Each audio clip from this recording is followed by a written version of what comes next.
Rientriamo in questo studio ideale di Cronache Trevigiane che nella seconda parte vi parla di storie davvero originali ma nemmeno troppo, diciamo particolari nella loro essenza. E siamo con Giordano Agrizzi.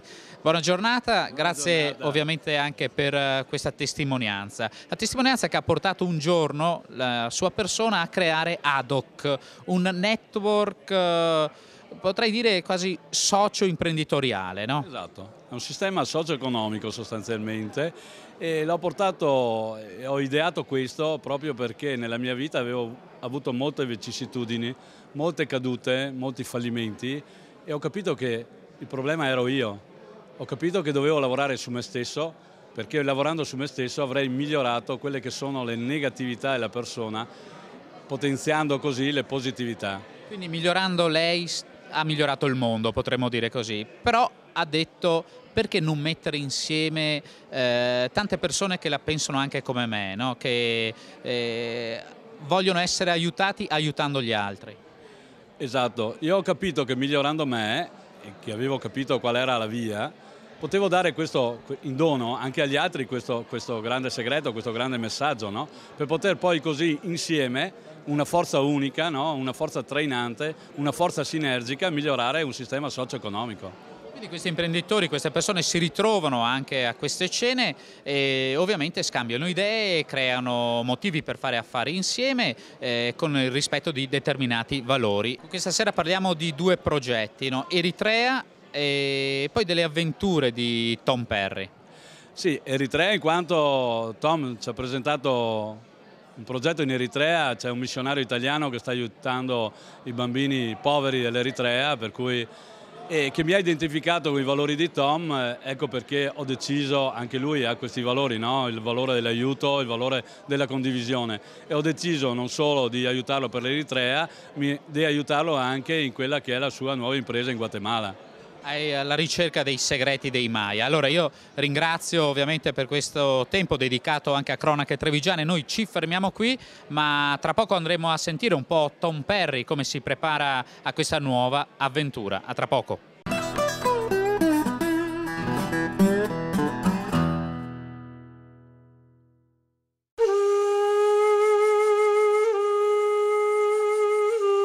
Il vino di oggi è un Prosecco di Valdobbiadene di OCG, denominazione di origine controllata e garantita. L'azienda è l'azienda Bortolin Angelo Spumanti. Il vino di oggi è uno spumante brut, questo significa che ha un residuo zuccherino basso, ma certamente lo troveremo in equilibrio con una propria morbidezza. Il colore è certamente tipico di questo vitigno, il vitigno Prosecco, il vitigno che oggi chiamiamo Glera. Questo giallo paglierino con questi bagliori anche un po' verdolini presenti. Presente anche questa effervescenza leggera, presente, fina e persistente. Al naso riconosciamo i sentori tipici di questo vino. Questi sentori certamente legati al mondo della frutta come può essere la mela, la pera in particolare. Belle anche queste note un po' muschiate, vegetali finali. E questa rosa bianca, bella questa nota. Proviamolo in bocca.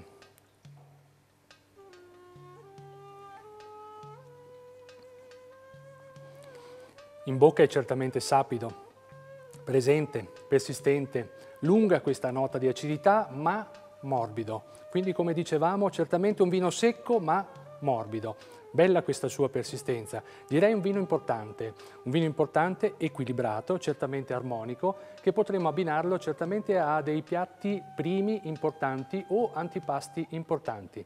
Evviva!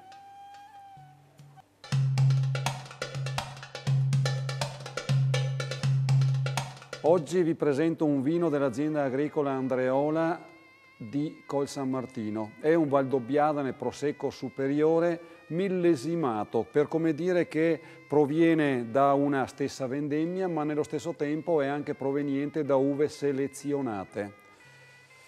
Il vitigno di provenienza è totalmente Glera.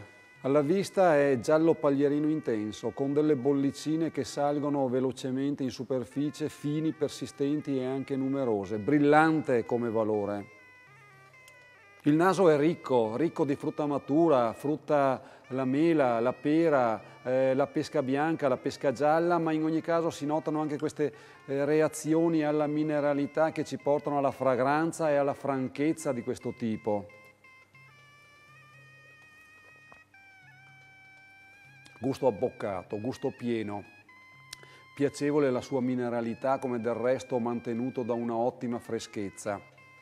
Piacevole la persistenza legata anche a una intensità gusto-olfattiva interessante. Direi equilibrato ed armonico. Lo abbinerei con dei crostacei o con degli spaghetti alle vongole per servirlo a una temperatura dai 7 ai 9 gradi.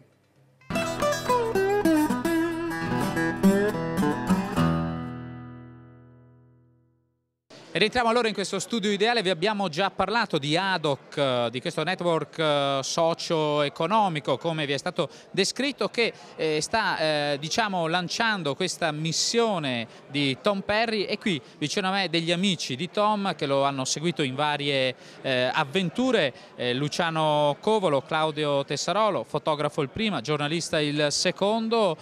Tutto è pronto, quando si parte e per dove? Allora, la partenza è prevista per gennaio 2011, la meta è il Guatemala, dove Tom tenterà di salire dei vulcani e soprattutto cercherà di esplorare delle zone nuove del Guatemala. Tom, lo ricordiamo, corre con i piedi scalzi, quasi sempre ovviamente ci sono situazioni anche pericolose in questo viaggio, un viaggio davvero alla scoperta di luoghi che forse l'uomo occidentale non ha mai visto.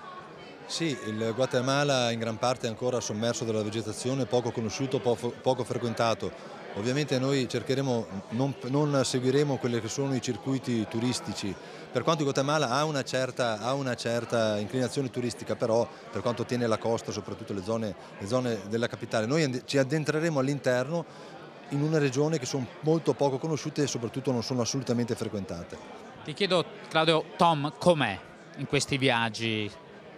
Tom è un personaggio molto particolare, concentratissimo per quanto attiene a quelle che sono le sue performance sportive, però è un personaggio ricco perché di umanità e quindi sempre disponibile e disposto ad avere un rapporto con le persone, con gli indigeni, le persone del posto, molto curioso, gli piace scoprire situazioni nuove, ambienti nuovi. Viaggiare con Tom è sempre uno spasso perché vai sempre fuori dalle rotte turistiche, con lui ho già fatto 5 spedizioni, questa sicuramente sarà quella più particolare perché per la prima volta, come diceva Claudio, andiamo su una zona che nessuno sa nulla da esplorare.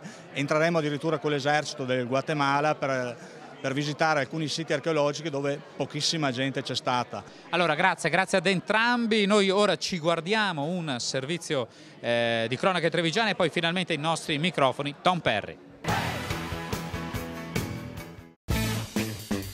Prosegue il progetto avviato dall'UNPLI Custodiamo la nostra storia, la legge di iniziativa popolare che ha aggiunto un importante tassello al suo percorso. La proposta di legge per il riconoscimento, la promozione e la valorizzazione della cultura popolare e delle associazioni pro loco ha ricevuto infatti il sostegno del governatore Luca Zaia, che ne ha sottoscritto la bozza alla presenza del sindaco di Refrontolo, Maria Grazia Morgan, e del presidente di UNPLI Veneto, Giovanni Follador. Un atto dovuto, secondo il governatore Zaia, ai tanti volontari che operano nelle pro loco e la cui preziosa attività, grazie a questa legge, potrebbe ricevere un adeguato riconoscimento. L'ente pubblico ci crede, ci ha sempre creduto, li ha sempre sostenuti, nonostante le ristrettezze delle risorse lo continuerà a fare, limitatamente ovviamente alle nostre disponibilità, perché comunque il lavoro dei volontari delle pro loco rappresenta un grande valore per il nostro territorio e per la comunità. Ricordiamoci che questi volontari spesso rubano ore libere alla famiglia, agli sport personali, agli svaghi per dedicarli ai veneti.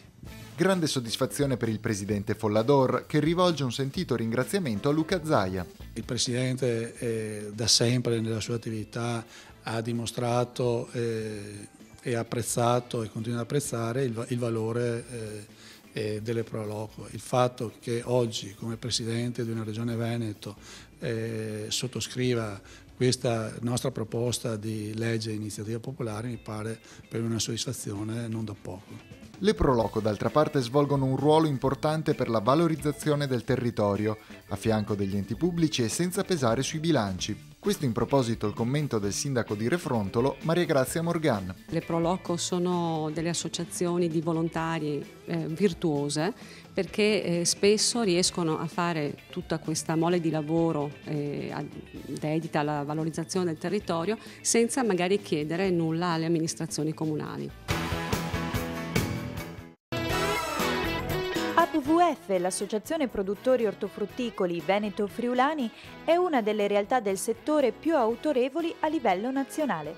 Circa 3.000 produttori agricoli costituiscono il cuore pulsante di APVF, che confeziona e commercializza le loro produzioni. Si tratta di vere eccellenze dell'ortofrutta, alcune delle quali a marchio IGP, che trovano spazio nei mercati tradizionali di casa nostra, ma anche in Europa e fuori dai suoi confini.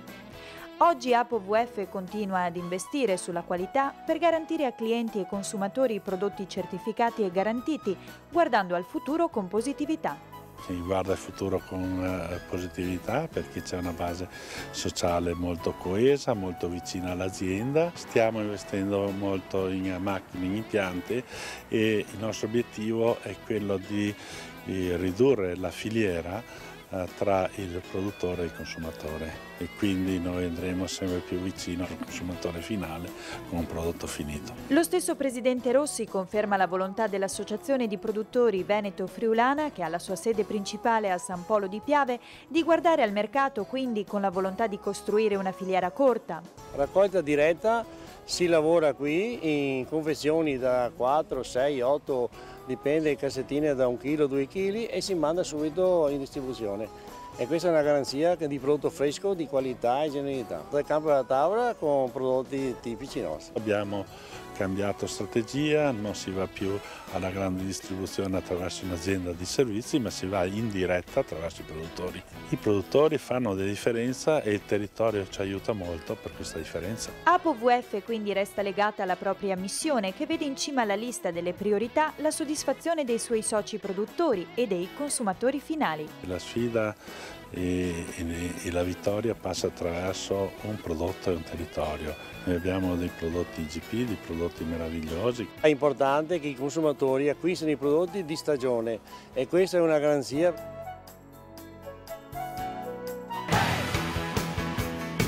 E dire che questi piedi davvero ci potrebbero raccontare milioni di storie, ma raccontiamo un po' Tom Perry. Chi è Tom Perry?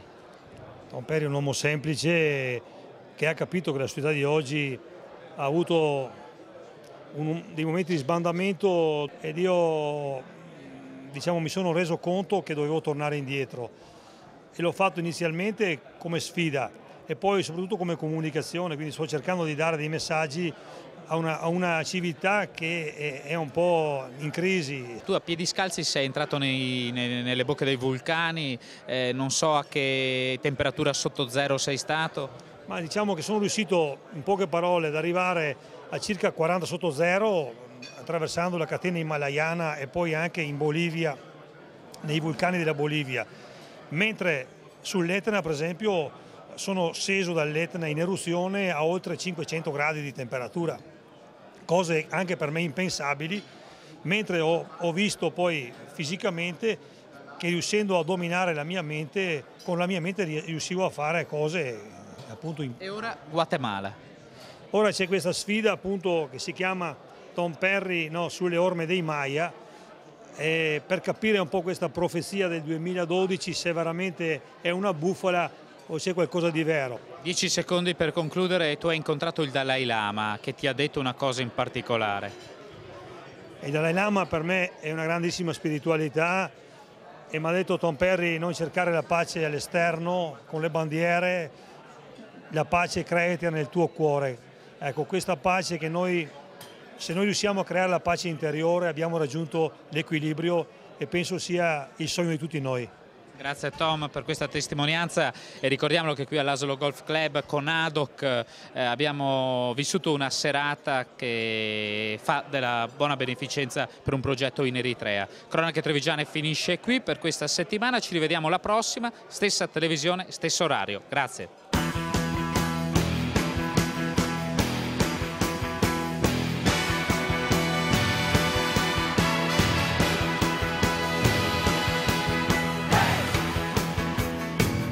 Un programma in collaborazione con Un'Industria Treviso, Provincia di Treviso, Casatella Trevigiana di O.P. Gruppo APOVF.